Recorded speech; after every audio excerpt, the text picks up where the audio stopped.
కొంతమంది వచ్చి చెప్తూ ఉంటారు, ఇట్లాంటి కండిషన్ నాకు ఉంది, ఏం డాక్టర్ గారు అని అడుగుతూ ఉంటారు. అడుగుతున్నప్పుడు ఫస్ట్ అండ్ ఫార్మోస్ట్ థింగ్ మనం ఏమీ ఆలోచించకుండా వాళ్ళని పంపించాల్సింది ఒక మంచి కార్డియాలజిస్ట్ దగ్గరికి, ఒక గుండె డాక్టర్ గారి దగ్గరికి పంపించి అవసరమైన రక్త పరీక్షలు అన్నీ చేసి అప్పుడు అది గుండె సమస్య ఉందా లేదా అనేది మనం నిర్ధారించి, వాళ్ళు చెప్పిన దాన్ని బట్టి మనం నిర్ధారించి అది మన స్కోప్లో అంటే మనం హోమియోపతిలో ట్రీట్మెంట్ ద్వారా మనం వాళ్ళకి ఏదైనా మన హోమియోపతి మెడిసిన్స్లో హెల్ప్ చేయడానికి అయితే ఉపయోగం ఉంటుందండి. కానీ ఇక్కడ ఏంటంటే ఫస్ట్ అండ్ ఫార్మోస్ట్ థింగ్ ఏంటంటే మనకు కావాల్సింది డయాగ్నోసిస్, అంటే వ్యాధి నిర్ధారణ అవ్వటం, వ్యాధి లక్షణాలు ఏంటి అనేది మనం పట్టుకోవటం.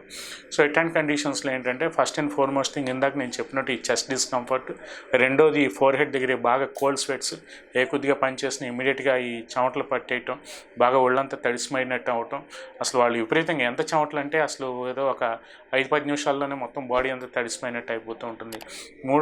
మూడో కంప్లైంట్ ఏంటంటే కాళ్ళ దగ్గర, ఈ అరికాళ్ళ దగ్గర వాపులు రావటం, కాళ్ళని బూరుల్లాగా ఉబ్బిపోయినట్టు అవ్వటం, యాంకిల్స్ దగ్గర, జనరల్గా దీన్ని యాంకిల్ ఎడిమా అని చెప్తూ ఉంటాం.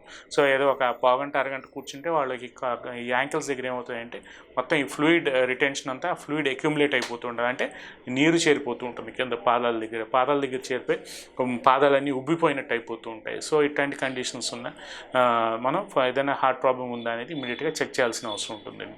కొంతమందికి షార్ట్నెస్ ఆఫ్ బ్రెత్, మెయిన్ 4వ కంప్లైంట్ ఏంటంటే కొద్దిగా పని చేసినా వాళ్ళు ఇమీడియట్గా అలిసిపోయి ఒక 5 నిమిషాలు 10 నిమిషాలు కూర్చుంటానంటూ ఉంటారు.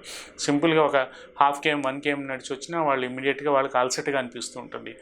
ఏ పని చేయలేను, నాకు కొద్దిగా రెస్ట్ కావాలి, లేదంటే నేను కాసేపు కుర్చీలో కూర్చుని తర్వాత నేను నెక్స్ట్ పనికి వెళ్తాను, లేదంటే నెక్స్ట్ నడుచుకుని వస్తాను, మీరు అందరూ వెళ్తూ ఉండండి. అందరూ నార్మల్గా నడుస్తుంటే ఇతను ఒక 500 మీటర్స్ నడిచి ఇమీడియట్గా కూర్చోవాలనిపిస్తుంది.